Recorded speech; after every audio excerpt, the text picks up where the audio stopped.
Bueno, hola, un gusto. ¿Cómo te va? ¿Todo bien?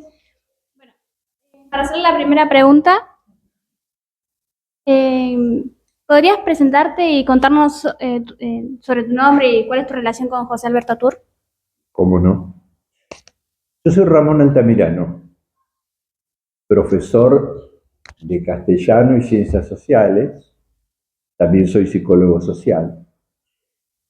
Y Alberto lo conocí en 1967, allá y hace tiempo.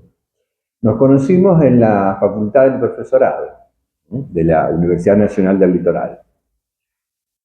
Y ahí iniciamos nuestra amistad, ¿no?, que se prolongó hasta el día que se fue de gira. Pero para mí sigue estando ahí. Bueno, seguimos con la siguiente pregunta. ¿En qué momento y en qué contexto lo conociste? Bueno, eso creo que ya lo respondió. No importa, se repite Sí. de alguna manera la pregunta, pero ¿Podría contarnos más a fondo cómo no, es? por supuesto, está muy bien tu pregunta. Vamos a darle el contexto. Eh, Fue en una asamblea. Los alumnos del profesorado, que en ese entonces estaba en una casa el 9 de julio al 2600, entre La Rioja y lo que hoy es Eva Perón, que en ese entonces no se llamaba Eva Perón, se llamaba Catamarca. Está entrando un compañero, así que vamos a hacer una pausa. Sí, sí. Él es Baudi, venía a saludar. ¿Cómo te llamas? Baudi. Más alto ahora, chicas, les escucho re bajito.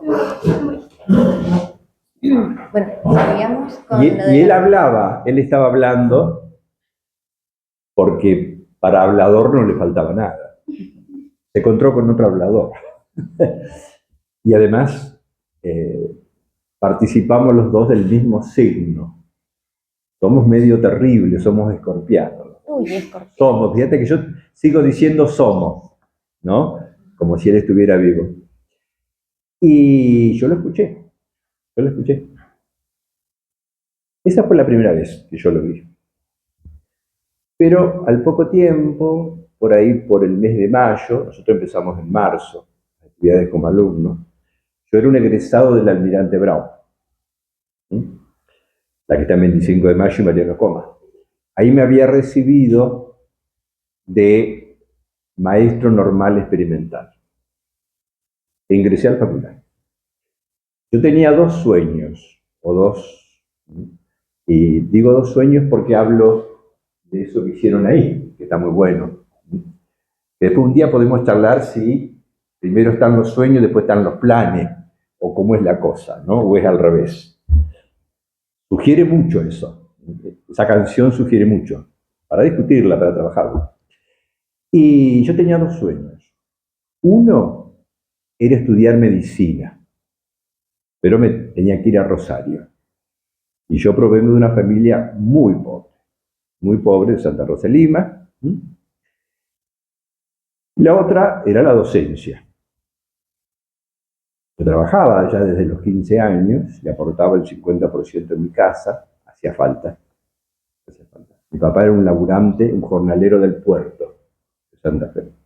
Y mi mamá hacía servicio doméstico en varias casas. O sea que, si ustedes tienen padres humildes, yo los tuve. Y les agradezco algo que ustedes tienen que agradecer, es que los dejen estudiar. Para los que nacemos en lugares de carencia, de pobreza, que obviamente no es culpa de ustedes, eso es culpa del sistema social. Algunos tienen mucho porque se quedan con la gran parte de la torta y otros tienen muy poco o nada. Y la única vía que tenemos como ciudadanos es tratar de instruirnos con la educación y obtener un título y pelearla. porque la vida hay que pelearla, en el buen sentido de la palabra. Hay que tratar de salir de la situación que el sistema nos impuso. Porque no es que ustedes quisieron nacer pobres, yo tampoco, pero el sistema nos impuso.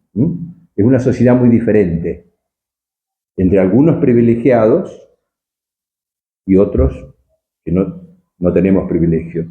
Entonces, esa vía hay que aprovecharla. Estudiar, romperse el lomo, hacer sacrificio, trabajar al mismo tiempo, tener tristezas a veces, pero la alegría que van a tener cuando salgan de acá con un título es insuperable. Y después, si se puede, hay que seguir adelante. Y después de eso, por ahí en mayo, creo que un mes después, había una asamblea, otra asamblea. Y nosotros, los de primer año, no teníamos prácticamente idea de la cuestión política. Era el año que lo habían matado al Che Guevara, un personaje que luchaba justamente por la justicia y por los pobres. Y Europa era un hervidero de estudiantes que salían a la calle junto con los trabajadores para pedir justicia, para cambiar la sociedad. Y en un momento dado entran los caballos de la policía montada, porque la directora de ese entonces llamó a la policía, nos molieron a palos, nos sacaron de los pelos para afuera, le pegaron a los profesores, nos pegaron a nosotros, y nosotros no entendíamos nada.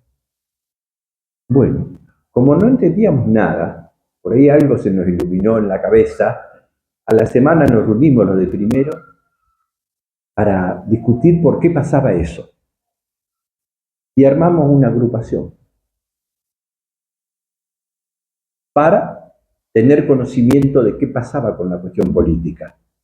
¿Por qué nos habían pegado, nos habían maltratado, si nosotros no habíamos hecho nada?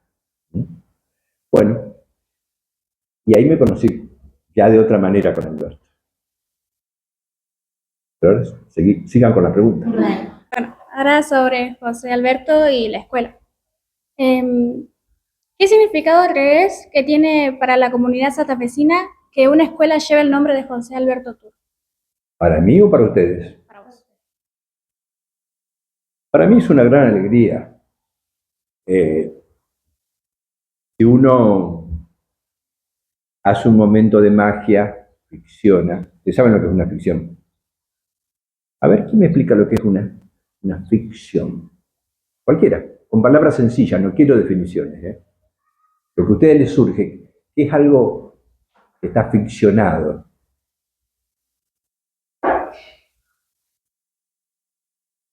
Por ahí dijeron que sabían. Dale. Dale, a ver. Hay un premio para él o la que me diga más lo que es una ficción. ¿Vos? Perfecto. ¿Cómo era tu nombre? Joaquín, perfecto. Es una metáfora. Y la metáfora es A, realidad. B, ficción. Invento, irreal. Bueno, si quisiéramos ficcionar, es decir, traerlo de nuevo a Alberto a la vida, yo no creo que él hubiera sentido orgulloso, porque tenía una autoestima tremenda, eso sí, la tuvo siempre. Pero orgulloso, no sé si sería la palabra, pero sí estaría alegre. Yo sí sentí que era un hecho de justicia. Porque la palabra orgullo, sí, no se puede sentir orgulloso de los padres que ustedes pueden tener. Yo me siento tremendamente orgulloso de mis padres. Eran semi-analfabetos y me dejaron estudiar. Cuando en esa época había muchísimo trabajo.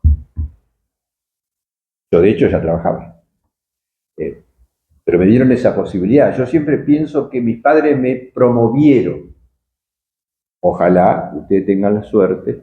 De hecho, si los dejaron estudiar y están acá, Hay que pelear por eso, ¿no? Porque eso es la posibilidad del futuro.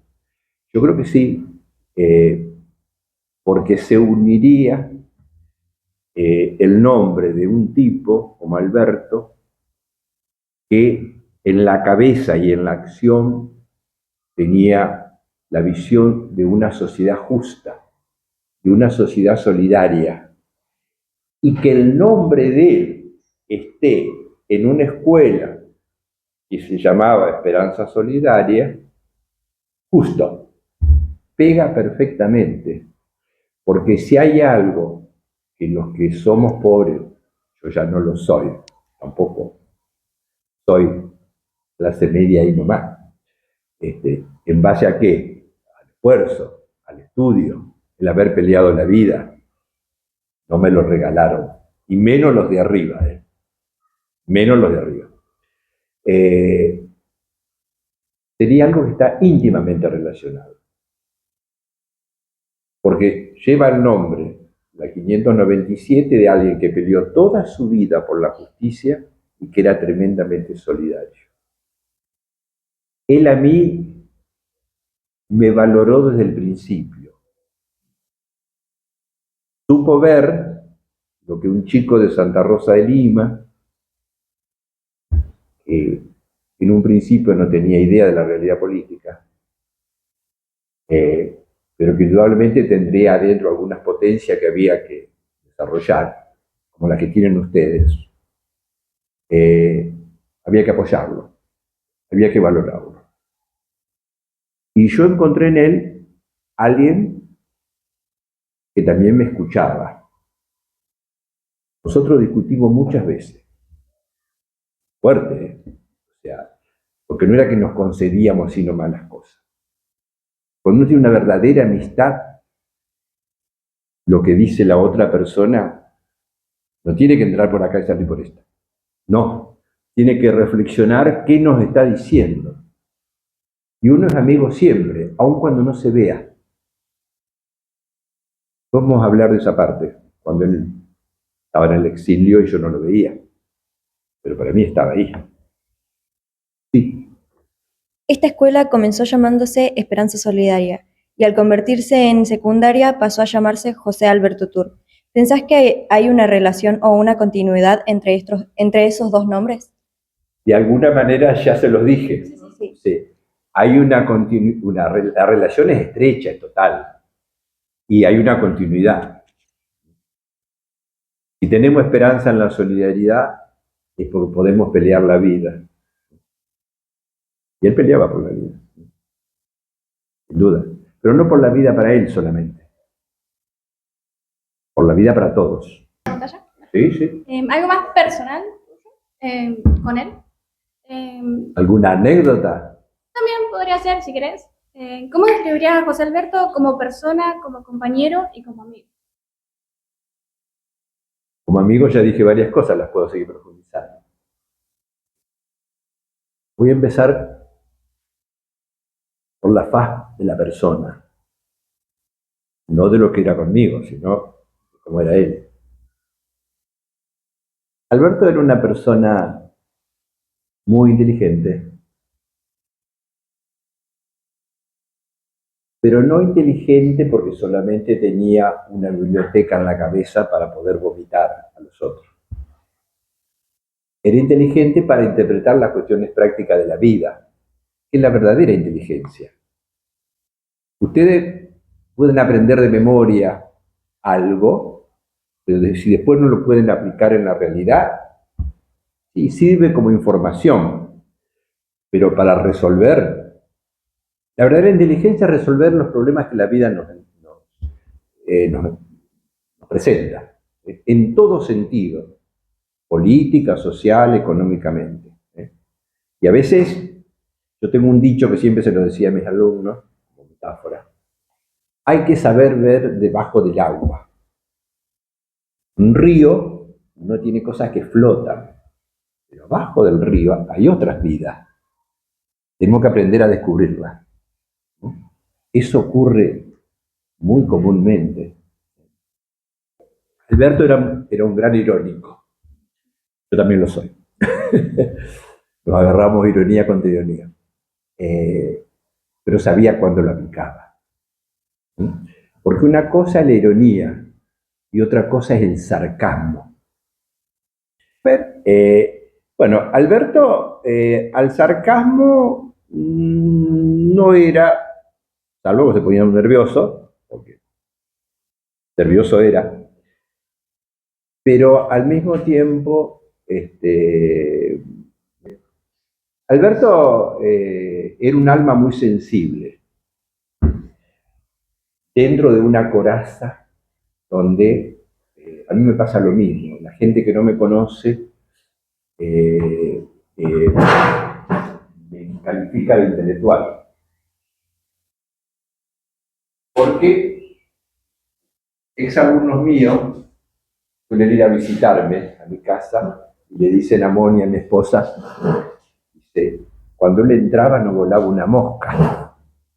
Y era cierto. Era cierto. La cosa venía después. O sea, cuando empezábamos a conocernos, me gustaba la libertad en el aula. La libertad ordenada. Cuando tenemos que estudiar, cuando tenemos que contestar, cuando tenemos que proyectar, trabajamos con seriedad. Ahora, no la seriedad de los cementerios. Podemos estar riendo, no podemos estar mostrando el afecto, pero tenemos que meter en la cosa. O sea, la dispersión es otra cosa, porque eso les impide a ustedes concentrarse. Y cuando uno se desconcentra, seguramente pierde la atención, viene de esa la palabra, el antónimo, y pierde la posibilidad de aprender. Entonces, repito, no el orden de los cementerios, estar callado. No podemos reír y demás. Ahora, y si el docente por ahí dice, bueno, pero ahora, listo, estamos poniendo la atención en ese foco de aprendizaje, estamos, ¿no es cierto? Una cosa es sentirnos bien, divertirnos, y la otra cosa es desatender. La palabra atención viene de ahí, de poner el foco en lo que se está haciendo, en lo que se está diciendo. Él era un alma muy sensible, dentro de una coraza de intelectual. De hecho lo era. Y los que tenemos esa cuestión por ahí, sí, nos marcan, digamos. Yo tengo alumnos que todavía me dicen profe. El 29, mis alumnos de Yapeyú, que yo los tuve hace 50 años más, me llamaron y me dijeron, Ramón, le vamos a festejar el cumpleaños. Ellos van siempre a mi casa para mi cumpleaños, pero vienen a mi casa. Me invitaron allá en el Jockey Club. Y me siguen diciendo, profe. Yo le digo, no, chicos, ya, no, somos amigos. Wow. Y eso habla de un reconocimiento, no al autoritarismo. No, hay otra cosa que se llama autoridad, pero la autoridad se consigue, se trabaja, se obtiene porque el docente representa para el alumno, para la alumna, una imagen que lo guía, que lo promueve, que lo quiere, está cuando lo necesita.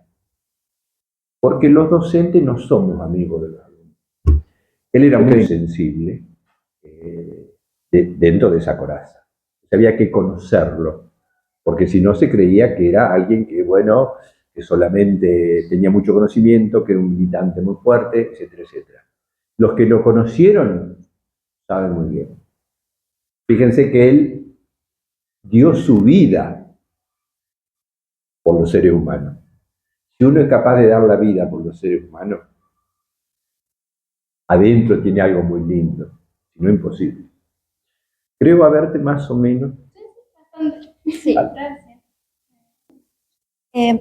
¿Cómo era fuera del ámbito educativo y político? ¿Qué cosas le gustaban o era en su vida cotidiana? Bueno, un poco está contestado, pero te digo, fuera del ámbito político, ojo que también en el ámbito político vivía la militancia con alegría, no es que era alguien terriblemente serio y demás. Él hacía las cosas con seriedad en el sentido de la responsabilidad que tenía para hacerlas. Porque la palabra, el adjetivo serio o seria, depende de la connotación que se le dé. Uno dice es una persona seria. ¿Seria para qué? ¿Porque nunca se ríe? No, es otra cosa. Pero si uno hace las cosas con responsabilidad, cuando ustedes arman un proyecto, por ejemplo, con Florencia, ¿tienen que ser serios para armar el proyecto o no? ¿Por qué más o menos? Dale. Dale. Y creería porque la base hay que tener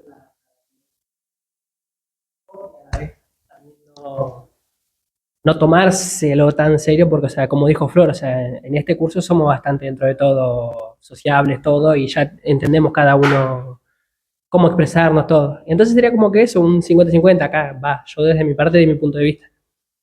Por supuesto, tu punto de vista es correcto.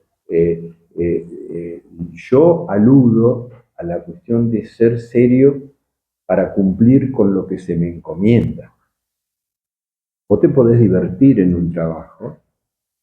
Yo, por ejemplo, ahora me siento recontra bien. Y cuando quiero ser serio, soy. No me hace falta. Tengo cara de serio. Pero tenemos la cara que tenemos. Y otros tienen una cara que es una juguetería. Algunos de ustedes acá tienen una cara que es una juguetería. Las chicas y los chicos. Me parece bárbaro. Otros son más tímidos. Otros son más serios. Otros son más callados. Otros se animan más. Claro, no me conocen. Yo recién lo estoy conociendo. La diferencia es que yo trabajé 40 años con chicos como ustedes. Entonces, más o menos, uno. Pero cada grupo es diferente a otro. Tengo una pregunta así como para hablar más de la vida cotidiana. En esos años, fines de los 60, principios de los 70, universitarios, jóvenes universitarios, usted ya expresó respecto a el compromiso, las asambleas, el ámbito universitario y político a nivel estudiantil. ¿Había momentos para el tiempo libre, la diversión, salir? ¿Cómo se vivía la juventud, esa juventud? ¿Qué Muy buena música pregunta. escuchaban? ¿Se iban a pescar? ¿Jugaban al truco? Muy buena pregunta. Nosotros armábamos peñas.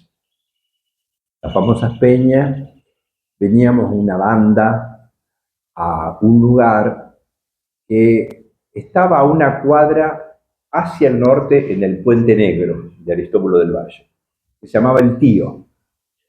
Y ahí era vino tinto y empanada. Vamos a las 5, a las 4 de la madrugada. También nos reuníamos bastante en el bar que está frente a la terminal. En ese entonces está de moda, ahora está muy deteriorado. Pero ese lugar entre la Plaza España y el Palomar, en una zona de tránsito, de afectos, de amores, de todo eso que los jóvenes de 18, 23, 24 años teníamos, digamos, ¿no? Íbamos a los bailes. Yo empecé con lo que nosotros llamábamos las confiterías, los boliches. Santa Fe tenía un montón de boliches en el centro. El primer boliche fue Bambina, que estaba en calle San Jerónimo, entre Primera Junta y Mendoza. Ese era un lugar. Después estaban los bares. Y disfrutábamos mucho del cine, del teatro. Sí. ¿Podés contarnos algunos hitos importantes de su historia personal o política? Mía, No de José. ¿Alberto? Sí. Bueno. Sí.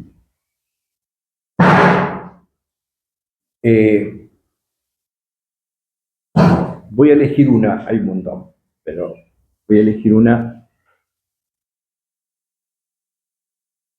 que a mí me causó una gran alegría. dentro de lo trágico, problemático. Estaba finalizando junio del año 1978. Argentina por primera vez salía campeón del mundo. Yo soy muy futbolero, no tanto. Estaba el fútbol, pero éramos de dos cuadros completamente distintos. ¿Me lo van a preguntar? ¿De qué? A ver, apuesten. Unión. Por supuesto. Él era de Colombia. Para mí esa discusión es muy tonta, digamos. Bueno, año 78 y Argentina sale campeón del mundo. A él lo secuestraron en abril más o menos, a él y a su primera esposa. Torturaron alevosamente, le violaron su esposa delante de él, lo cual le rompió el matrimonio, porque ella no tenía participación política. Era una excelente chica, somos muy amigos con ella todavía hasta el día de hoy, ella vive. Después ella tomó conciencia y tuvo una lucha por los derechos humanos muy fuerte. Lo llevó a juicio. Al HDP que la torturó le dieron 25 años, cadena perpetua, murió, bien muerto está.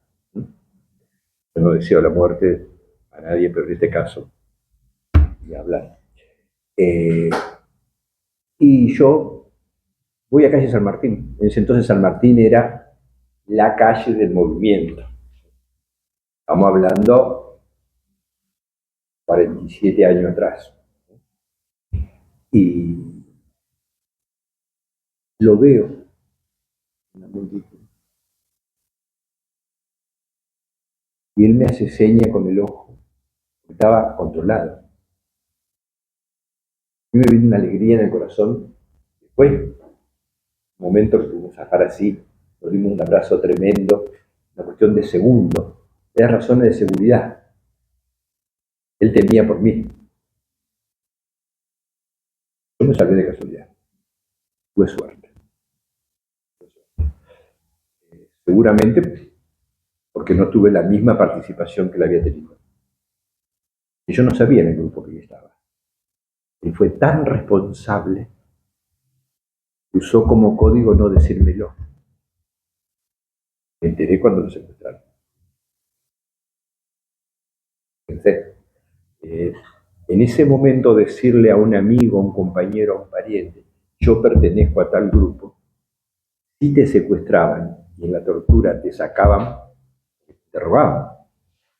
Era también tirar un certificado de función para la otra persona. Era tremendo. Por supuesto que yo tuve compañeros y gente conocida que no tenía ninguna militancia, y estaba en una libretita, porque en ese entonces, como no teníamos celular, mucho menos, usábamos la cartita o el teléfono fijo para comunicarnos entre jóvenes, teníamos la libretita. La A no tiene tal número. Bueno. Iban a las casas, allanaban, encontraban Juan Pérez, iban a buscar a Juan Pérez. Y Juan Pérez no tenía ni idea de la cuestión de participación política. A varios de esas personas el último, te agradezco un montón, lo secuestraron por eso, lo terminaron matando. Algunos zafaban, se daban cuenta que no, porque él de última, la gestión de su papá estaba muy relacionado con la iglesia y demás. Y algunas otras cuestiones que hizo el padre que prefiero no contarlas. Son privadas. Quiero que lo soltaran. Contra torturado, él y la esposa violada, le pusieron un aviso, largaron allá sobre el Parque del Sur, un amanecer. Si abren la boca son bonitas. Y vivió durante mucho tiempo. Unen que él muere en el 2003. con ese miedo, porque los servicios todavía están, todavía funcionan, todavía controlan. La dictadura se cayó, pero bueno, ahora no están los militares, pero está bastante parecida la cosa. Pensar diferente al presidente de la nación o a las autoridades se está convirtiendo en todo un tema. Ustedes sabrán, porque ustedes escuchan música, la cantan y demás, que hay artistas, muy buenos cantantes, que por expresar su opinión, que debiera ser absolutamente libre, son perseguidos. Y bueno, ustedes saben que los jubilados son apaleados todos los miércoles. Yo formo parte acá en Santa Fe de la Comisión de Jubilados. Hasta ahora nos han pegado. Pero no les conviene. Santa Fe es muy chico y perderían muchos votos, digamos. Pero Buenos Aires tiene un problema en apalear a la gente, por pedir por su derecho. Usted calcule que usted también debe tener abuelos que seguramente transitan problemas de salud, que la obra social es carísima, que cada vez le cobran más y que tienen sueldos terriblemente bajos. Bueno, y ese momento fue una gran alegría por otro lado y de autocensura. Después yo lo iba a visitar de vez en cuando y me decía, no venga, porque me están vigilando. Yo igual porque él necesitaba, por otro lado, que yo fuera. Y yo necesitaba ir. Bueno, tuvo que estar contenido por psicólogos, necesitaba tomar pastillas de noche porque en los sueños volvía a revivir la tortura. La tortura es una cosa tremenda. Sacan cualquier cosa como tortura. Bueno, él lo sufrió. Lo vivió, le provocó la destrucción de su matrimonio, la separación. Bueno, después se encontró con María Elena, fue una extraordinaria mujer para él. Pudo recuperar la alegría.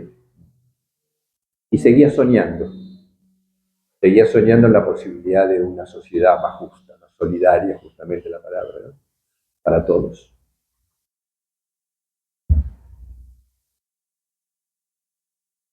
Hablaste sobre el exilio de Alberto, Sí. y dijiste, después les voy a contar, me parece que es un buen momento para poder contarnos sobre, que sabes, que te acordás sobre Sí. ese momento de la vida de Alberto. Bueno, sí, yo estuve 2 días antes más o menos en su casa. Él vivía con su mamá allá en Rivadavia, en lo que hoy es Cruz Roja Argentina, entre Buenos Aires y General López, yendo para el sur, mano derecha. Y él me dijo, me voy. Él no se quería ir, pero le aconsejaron. Le aconsejaron, el hermano que estaba en México, el hermano también exiliado, Carlos Tur, murió el año pasado, que también se tuvo que ir en los años 70. Él estaba en Buenos Aires, era sociólogo, un intelectual tremendo, también una persona de izquierda como Alberto. El jefe le decía, andate Carlos, porque te va a matar. Yo creo que una diferencia de 2 o 3 horas pudo zafar, tomar el avión. Y se radicó en México. Venía, cuando vino la democracia, cada tanto. También un tipo maravilloso, carácter fuerte, también. La ironía también es una cuestión muy particular. Enseñó en la UNAM, en la Universidad de México, muy querido por sus alumnos. Tuvo la oportunidad hace 6 años atrás de visitarlo en su casa, estar más de una semana, fuimos al UNAM y vimos el enorme respeto que le tenían sus alumnos. Allá, si alguien se lo considera muy importante, se dice maestro, ¿no? Es un signo de distinción. Y Alberto, acá en la universidad, fue considerado un maestro. Sus exalumnos tienen un recuerdo intachable, inolvidable de él, ¿no? Un excelente docente, por supuesto. Y bueno, yo no sabía si iba a volver o no. Y a los 2 años volvió. Bueno, ahí sí, ya la cosa estaba mejor, había un nivel de seguridad muy alto, estaba mejor, ya la dictadura se estaba cayendo. Malvinas lo terminó de hacer caer. Un hecho trágico como ese hizo que la dictadura se cayera, porque si no se hubieran quedado no sé cuántos años, hubieran seguido padeciendo. Y ese día sí nos encontrábamos, me avisó que venía, nos encontramos en su casa. Y eso sí, ahí compartimos, un asado, tuvimos un montón de horas. Nos volvió la alegría, ¿no? A la cabeza y al cuerpo. Sí. ¿Cuáles eran las causas o luchas que más movilizaban? No te entendí. ¿Cuáles eran las causas o luchas que más movilizaban? Lo movilizaban, Alberto. Alberto. Ajá. Bueno, la causa, porque es una sola, digamos, de alguna manera, es luchar para que la injusticia desaparezca, para que todos tengan las mismas posibilidades, ¿no? Que la gente tenga educación asegurada, que tenga salud asegurada, que tenga vivienda asegurada, y que pueda expresar sus ideas con libertad. Sus ideas, su sexualidad, su forma de ser, ¿no? Que no haya distinción en ese sentido. Y eso era como un acicate, como era algo que lo estaba pinchando ahí y lo movilizaba a luchar. Todos los que fuimos militantes estábamos acicateados, digamos, ¿no? Empujados por ese deseo de solidaridad, de justicia, ¿no? Por eso a mí, el nombre de la escuela, unido al nombre de Alberto que ustedes eligieron, por suerte, como fueron muy bien orientados por eso, lo eligieron ustedes, termina redondeando la cuestión. ¿Hay alguna anécdota o recuerdo en particular que te haya marcado de él? Bueno, yo ya lo dije. Sí, tengo una que un poco risueña. Yo elegí la que me pareció más, para mí, más potente, ¿viste? Pero hay una que podría haber terminado en tragedia. Yo vivía con mi esposa en Colonia Belgrano, a partir de cuando vino la democracia en el 84, que me nombraron director, o sea, fue la primera dirección que tuve. Colonia Belgrano es una localidad que está acá a unos 110 kilómetros de Santa Fe, en el departamento de San Martín. Y él me iba a visitar, ¿no? Cuando estaba un poco triste o en alguna cuestión, iba, o yo venía. Éramos muy confidentes. Yo conozco cosas que otros amigos no. Tenía muchos amigos, muy valorados en el ambiente, pero de ahí a contar, compartir. Nos venías contando que Alberto fue a visitarte a Colonia Belgrano. Yo fui a visitar a Colonia Belgrano Y y él tenía que ir a una conferencia en el norte por la APDH, la Asamblea Permanente de los Derechos Humanos, de la cual él formaba parte. Porque él siguió militando en eso, ¿no? Después que salió del secuestro. Y le digo, Alberto, mirá que se avecina una tormenta. No, yo tengo que ir igual, en auto. Y el camino era bastante problemático. Bueno, Y no fue por el camino que normalmente salíamos, fue por otro cortando, ahí en la zona del departamento San Martín. Y en un momento dado aceleró porque estaba apurado, creía que no iba a llegar a tiempo a su casa, tenía que ir a Sauce Viejo a tomar el avión. Acelera y yo me digo, Alberto, le hago así. Se nos cruzó una vaca. Pero ahí, nos hubiéramos matado. Lo hubiéramos matado. Y después nos matábamos de risa, porque nos acordábamos siempre de eso. Cuando se enteró María Elena, ¿cómo eso? Y le digo, vos no lo conocías a tu marido. Y se lo salvaste. No salvamos, le digo, no salvamos. Bueno, esa es una cosa risueña. La otra cosa risueña que después le voy a traer, me estaba contando a Flor. Él es el padrino de mi hija. El padrino. Un padrino ateo. Yo también soy ateo. Mi esposa es creyente. Y convivimos.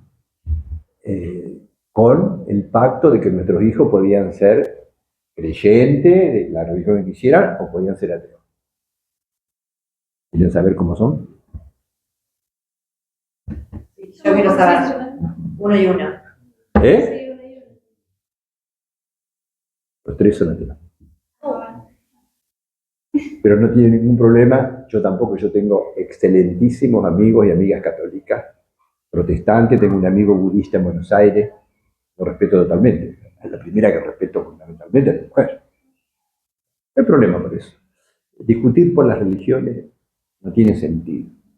Uno tiene que tener libertad para creer o pensar o ser como uno quiere. Y bueno, cuando lo fueron a bautizar, le voy a traer la foto, él está con la vela. Ustedes saben que en la ceremonia, bueno. Y eso fue porque, bueno, yo no estaba muy de acuerdo que mi hijo fuera bautizado. Pero bueno, las mujeres son muy poderosas respecto a los varones. Y a veces nos tuercen el brazo, muy comúnmente, digamos. ¿Sí o no? ¿Has visto? ¿Te le hacen caso a las chicas o no? Está bien, obediencia de vida. Y a veces no. Y bueno, me convenció porque es muy hábil para convencerme. Y digo, bueno, pero el padrino lo elijo yo. Ella eligió la madrina, que es católica, una excelente persona. Yo le dije a Alberto, ¿te parece? Y bueno, sí. Sacan la foto y está con la vela. Eso a nuestras amistades, que son la mayoría ateos, la difundimos por todo Santa Fe. Matándose de risa, dice, ¿cómo el Alberto estaba con la vela? Si él es ateo. Ah, ¿viste lo que logramos? Bueno, sí, esa es una anécdota risueña. Yo, así, concreto, súper concreto para que quede el registro. ¿Cuáles eran los espacios de militancia los que dijiste? Teníamos tal agrupación, que quede claro el nombre para que quede el registro. Bueno, lo que pasa es que él militó en el PRT, el Partido Revolucionario de los Trabajadores. Mi militancia fundamental es en Lanzafe, desde la izquierda. Y también milité, el PRT estaba ahí, pero no era el único. Estábamos los grupos de izquierda revolucionaria que queríamos el socialismo. Yo lo sigo queriendo, digamos, ¿no? Creo que la única posibilidad de una sociedad igualitaria. Socialismo con libertad, obviamente, no con imposición de nada. Pero ahí estábamos católicos, protestantes, de todos los grupos. Yo tuve la oportunidad de militar con Agustín Tosco, que fue para mí ejemplo sindicalista, sin corrupción, sin nada, que fue uno de los que encabezó el Cordobazo, el año 1970. Y con la esposa de John William Cook, que fue un militante de la izquierda peronista cuando vivía Perón. Bueno, él también era militante, él participaba del departamento de las colonias. Ahí él era militante del CITEL. CITEL porque era un sindicato de trabajadores de la educación de las colonias. Y yo del SINTES, era Sindicato de Trabajadores de Educación de Santa Fe. Y dentro de su ejercicio de docencia, ¿qué espacios, qué cátedras Bueno, desarrolló? él tuvo sociología. No, bueno, en el secundario enseñó historia y enseñó también lengua y literatura. Yo en el secundario enseñé historia, por supuesto, lengua y literatura mucho tiempo, también geografía. Y en la universidad fui también jefe de trabajos prácticos en sociología. Porque yo después de profesor de historia y literatura, hice el posgrado como especialista en historia social. La psicología social yo no la ejercité en cátedra, la ejercité en la relación con los alumnos, con mis compañeros, digamos. La sigo ejercitando toda la vida porque me ayuda muchísimo a poder conocer a las otras personas y tratar de conocerme un poquito yo mismo, que lo más difícil es conocerse uno. ¿Les quedó algo por preguntar? Sí, dale. ¿A qué edad lo conocí? ¿Alberto? 18 años tenía yo, recién cumplido. ¿Sabes Cuando empecé en la universidad. Ramón, nos faltan por ahí datos de cuándo nació, dónde nació, si nació en Santa Fe, si... Él nació en Santa Fe el 14 de noviembre, murió a los 60 años, muy joven. Él tenía una displasia pulmonar. Se supone, hay una hipótesis, que es un poco la que sostiene su última esposa, está en duda, digamos, si esa hipótesis es real, es que porque ellos inundaron allá en el sur, el agua entró muy poquito, 30 centímetros, y por supuesto tenía toda la podredumbre, toda la posibilidad de infección, y eso puede ser, uno de los médicos que lo atendía estaba muy bien atendido, y se le colocaba una vacuna toda la semana, potentísima, que fue la que lo llevó. Él estaba muy bien, muy bien. Tenía prohibido ir a lugares públicos donde la gente pudiera toser y demás. Y como él se sentía bien, estaba. También es la hipótesis que alguien le podía haber transmitido. Él, última, contrajo una especie de pulmonía, ¿no? que le afectó. Supuestamente murió por eso. Y ahí hay una cosa que no lo dije, que para mí es muy triste. Yo iba todos los días a verlo, a cuidarlo junto con su esposa. Y me acuerdo que faltando una semana antes que él falleciera, porque yo a Rosario, en un momento ya no se pudo hacer nada, y yo ya lo dejé de ver esa semana hasta que falleció. Un día me dice, yo me voy a morir, ¿no es cierto? Y a mí es como que un rayo me atravesó. No, ¿qué te vas a morir? Para nada. Eso me sigue picando todavía.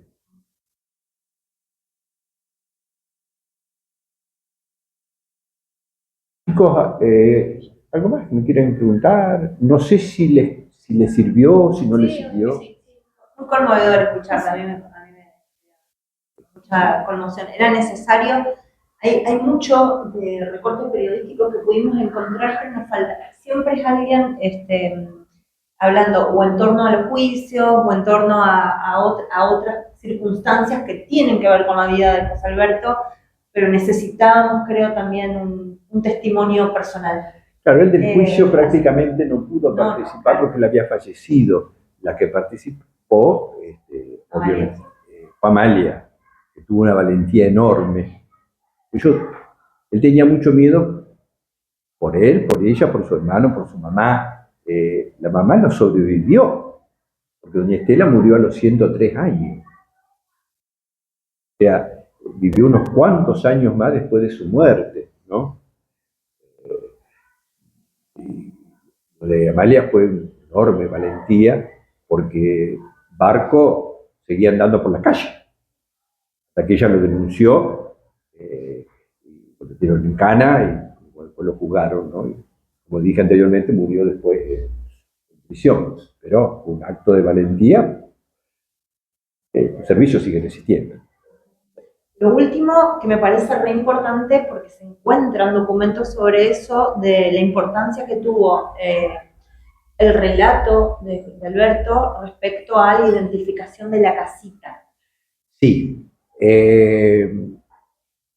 se supone, son palabras de él, pero él fue llevado a una casa que está pasando Sauce Viejo, en un recodo antes de la vía. La casa está a unos 50, 60 metros hacia la derecha, que a él y a otros lo secuestraron y lo torturaron ahí, porque ellos podían escuchar el ruido de los autos del tren. La gente secuestrada se valió de muchas cuestiones para poder, después con su relato, identificar los centros de tortura y de secuestro. Y es muy posible que ese haya sido el lugar.